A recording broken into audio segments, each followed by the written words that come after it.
And don't turn away from your own flesh and blood. So this one kind of hits close to home. So what does that mean? Don't turn away from your own flesh and blood.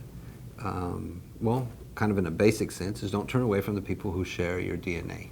Okay, I know that that's kind of a simplistic, because a lot of our families today are blended families.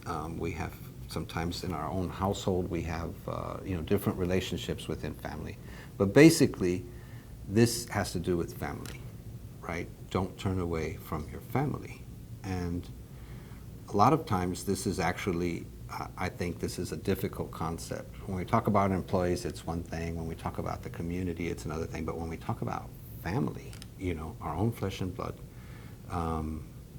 that is, a lot of times there are a lot of issues and things in families that cause us to not want to do this. We want to give the cold shoulder because that person offended me, that person did this, that person wasn't there, or that person was there in a bad way, and so we have a lot of reasons to justify this, but God put this as a condition, a precondition to this contract and this agreement. So it's a term of the contract.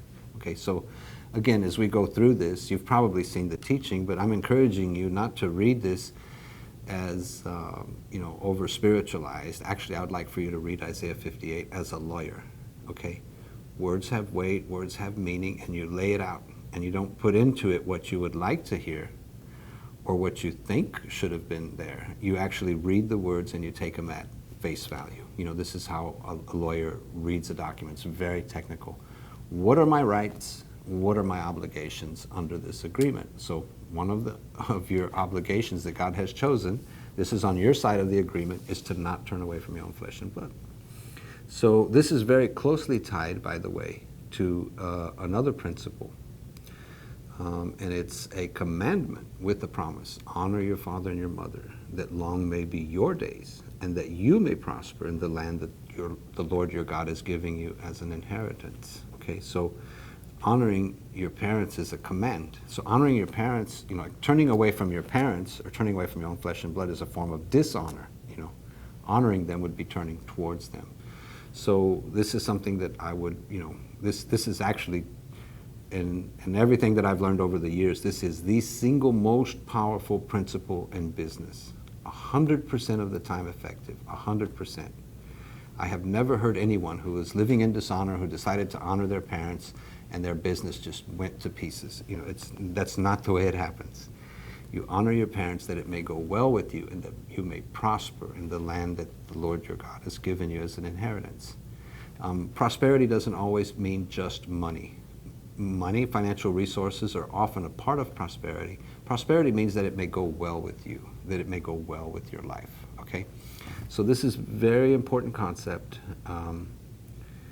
This is a question that begs the asking. Sometimes you may feel like, well, I don't have financial resources sufficient to take care of my family.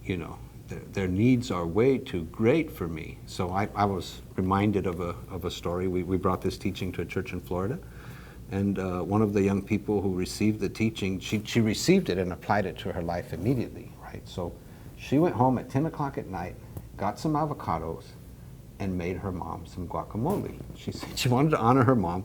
Her mom loves her guacamole, so in the middle of the night, she goes and makes guacamole to give to her mom to honor her mom. Does that qualify? Absolutely. That is a beautiful gesture, and it is a form of honor. So you don't have to have, buy $1 million house or to do this great and awesome thing. It's actually a position of the heart. Is my heart turned towards my family? Am I willing to forgive? Am I willing to mend? Am I willing to reach out? Am I willing to share my resources with my family? So a lot of times we have this idea that it's my obligation to take care of my family, or my mom or my dad, And I think, yeah, that's there's a truth to that. But actually, when you're taking care of your mom, you're actually taking care of the child of God. She's God's child you're taking care of. And notice that this is a part of the contract that you are doing. You are taking care, you're not turning away from your family, is a part of the condition that you're doing. This is what you're doing for God. It's not necessarily for your family. This is the agreement with God. God is saying, you take care of your family, and this is part of the agreement that you're meeting, you know, if you're part of this contract. And so I know that for many of you who are watching this, you probably feel sick to your stomach because I'm very privileged in that area that I had very honorable parents. Very easy to honor my mom and dad. They were very honorable.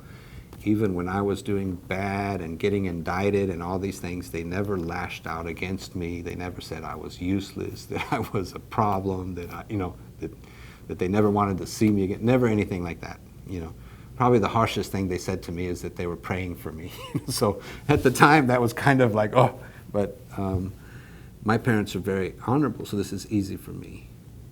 And for some of you, I know that your experience is different. You were dealt a different set of cards. You know, honoring your parents the idea of approaching them in honor may make you sick, you know. And what I'd like to say is that, you know, that's really not an excuse. That is a term of this contract. It's harder for you, but it is a term. And if you follow through with it, you will receive the reward.